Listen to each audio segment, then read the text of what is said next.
साथियों, पिछले एपिसोड में सुभाष बाबू को पलायन क्यों करना पड़ा, उन कारणों को हमने युक्त संगत रूप से समझाया है।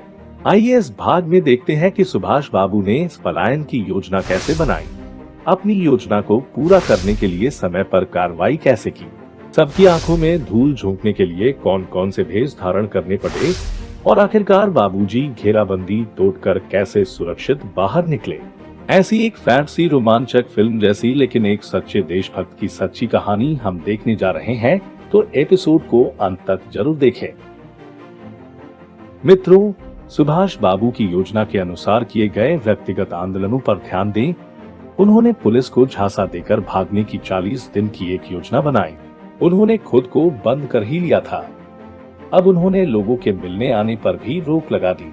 इतना ही नहीं, उन्होंने पारिवारिक सदस्यों को भी कमरे में प्रवेश करने पर प्रतिबंध लगा दिए। उन्होंने ऐसे जो खुद को बंद कर लिया, उसका एक प्रभाव तुरंत हुआ, पुलिस की तकलीफ काफी कम हो गई। हाँ, अगला कदम, उन्होंने अध्यात्म की किताबें पढ़ना शुरू कर दिया। दिन में कुछ समय मौन व्रत रखा, दाढ़ी बढ़ाई, केवल दूध और फल खाने लगे। उन्होंने अपने सचिवों को भी बर्खास्त कर दिया। यह कदम सभी को यह विश्वास दिलाने के लिए था कि उन्होंने राजनीति से पूरी तरह संन्यास ले लिया है। इसमें भी धीरे धीरे सफलता मिलने लगी। पुलिस की कड़ी नजर थोड़ी और ढीली हो गई। साथ ही उन्होंने अपने एक भतीजे शिशिर को, जिसके पास कार थी, अपने विश्वास में लिया और उसे रात में कार से बाहर निकलने और कठिन ड्राइविंग का अभ्यास करने के लिए कहा, ताकि पुलिस को उसके कभी भी आने जाने की आदत हो जाए और धीरे धीरे उसे नजरअंदाज करने लगे। उसके बाद शिशिर को पेशावर से आए पठान मियां अकबर शाह को स्टेशन छोड़ने के बहाने से उनके साथ जाकर काली टोपी, लंबे और ढीले पजामा और कुछ मोजे खरीदने के लिए कहा। फिर उसने निर्देशों के अनुसार प्रिंटिंग प्रेस से मोहम्मद जियाउद्दीन के नाम के साथ काम और पता छपा हुआ एक कार्ड बनवाया, साथ ही एक बैग जिस पर एम.जेड लिखा हुआ था, पठानी मोड़ का एक तकिया, एक चद्दर, 2 भूरे रंग के गले के कोट, कुरान की 2 पुरानी प्रतियां, कुछ दवा की बोतलें, काबुली सत्ता। जियाउद्दीन महाशय के लिए ऐसी कई चीजें एकत्र की गईं। फिर एक दिन चिट्ठियों का एक गट्ठर शिशिर को थमा दी, जिसमें सूची थी कि कौन सा पत्र किस मित्र को कब देना है। ऐसी सारी तैयारी के बाद सुभाष बाबू ने घोषणा की कि वह अब और अधिक कठोर व्रत वैकल्य शुरू करेंगे। तो अब उनकी प्यारी माँ को भी उन्होंने चेतावनी दी कि वे उनके कमरे की ओर न मुड़े। ध्यान शुरू करने से पहले उनके साथ खुली बातचीत करने के उद्देश्य से घर वालों द्वारा उन्हें मीठा भोजन देने का निर्णय लिया गया। जरा सोचिए, इस भोजन के दौरान बाबूजी की हालत क्या हुई होगी। वे जो दिव्य करने जा रहे थे, उसके कारण शायद सह परिवार ये उनका आखिरी भोजन हो सकता है। इस विचार से वे रोमांचित होकर शायद ढंग से खा भी नहीं पाए होंगे। आज हम स्वतंत्र भारत में पारिवारिक भोजन का आनंद ले रहे हैं, तब उन लोगों के प्रति आभार व्यक्त करना हमारा परम कर्तव्य है, जो ऐसे थाली से उठकर अपना घर सुख संसार त्याग कर देश के लिए अपनी जान निछावर करने चल पड़े। इसके बाद सुभाष बाबू ने खुद को कमरे में पूरी तरह बंद कर लिया। उन्होंने घर में सभी को सलाह दी कि अगर उनसे कोई समस्या या काम हो तो केवल इला, द्विजेंद्र या अरविंद को ही बताएं। अंत में 16 जनवरी 1941 को वो तूफानी दिन आ ही गया। दोपहर में सुभाष बाबू के बड़े भाई शरद बाबू अपने प्रिय राजा को अंतिम बार देखने के लिए गए। शरद बाबू हमेशा अपने प्यारे भाई के साथ मजबूती से खड़े रहे। कृष्ण बलराम जैसी ही थी यह जोड़ी। रात के 11 बजे का समय था। इस थ्रिलर की कल्पना घर में चंद लोगों को ही थी। बाबूजी ने अपने घर में भी देशभक्ति के उच्च लक्ष्य के प्रति पागलपन को भर दिया था। इसलिए इला, द्विजेंद्र और अरविंद शिशिर बाबूजी की मदद कर रहे थे। सुभाष बाबू ने मौलवी का रूप धारण किया, नाम मोहम्मद जियाउद्दीन। सारी तैयारी हो गई, बस अब निकलना ही है। लेकिन प्रिय माँ से मिले बिना सुभाष बाबू के कदम दरवाजे पर ही एकदम से थम गए। मन में विचार आया, अब आगे इस जन्म मिलन होगा या नहीं। क्या ऐसा कोई और रिश्ता होता है भला?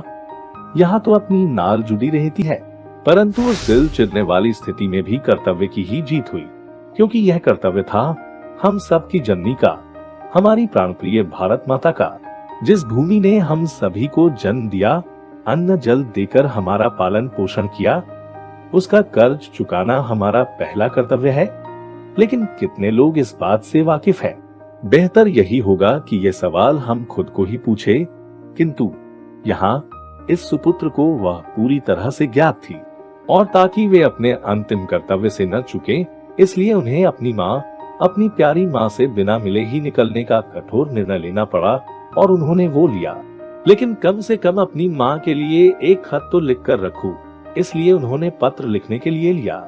लेकिन दोस्तों, उस कोरे कागज पर वो एक ही शब्द लिख पाए, और वो शब्द था माँ। वास्तव में क्या इस दिल से सभी भावनाओं को उस दिल तक ले जाने के लिए कुछ और लिखना वाकई जरूरी था। भारी मन से बाबूजी ने माँ के लिए लिखा हुआ वो पूरा ब्रह्मांड समाया हुआ एकाक्षरी पत्र अरविंद को सौंप दिया और चल दिए। ड्राइवर की सीट पर शिशिर और पीछे की सीट पर सुभाष बाबू आहिस्ता से बैठे और गाड़ी चल पड़ी। इतनी सर्द रात में गश्त पर तैनात पुलिस भी मस्त झपकी ले रहे थे, और उसमें रोज की आवाज, यह युवक हमेशा देर रात गाड़ी चलाता है, तो इसमें नया क्या है। और इस तरह आखिरकार बाबूजी की कार घेराबंदी तोड़कर सुरक्षित बाहर निकली और अगले रास्ते तेजी से निकल पड़ी।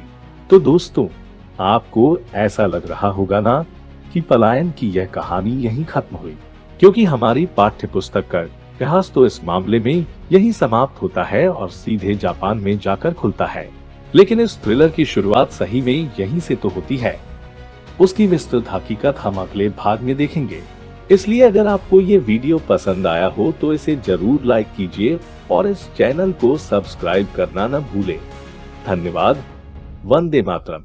नमस्कार दोस्तों, ये चैनल हमने इतिहास में घटी देश विदेश की अच्छी दूरी पर महत्वपूर्ण घटनाओं को प्लान व्यू द्वारा भौगोलिक परिस्थिति के साथ यूनिक तरीके से दिखा के समझाने की कोशिश की है, जिससे आपको वो ऐतिहासिक घटनाएं समझने में आसानी हो, और उसमें से जो भी अच्छा है उसे अपने देश की उन्नति के लिए स्वीकार करें, और उनमें जो भी गलतियां हैं उनसे सबक ले, और वे हमसे भविष्य में ना हो इतने जागृत बने। हर एक भारतीय एक जानकार व्यक्ति, एक जिम्मेदार नागरिक और एक सकारात्मक देशवासी बने, इसी विजन के साथ हम ये प्रयास कर रहे हैं। अगर हमारा ये प्रयत्न आपको अच्छा लग रहा हो तो अपने इस इबुना और हम चैनल को जरूर लाइक करें, शेयर करें, और हाँ, सब्सक्राइब करने के लिए बेल बटन को दबाना न भूलें, जिससे कि हमें ऐसे ही नए नए एपिसोड बनाने की प्रेरणा मिलती रहे। धन्यवाद। वंदे मातरम।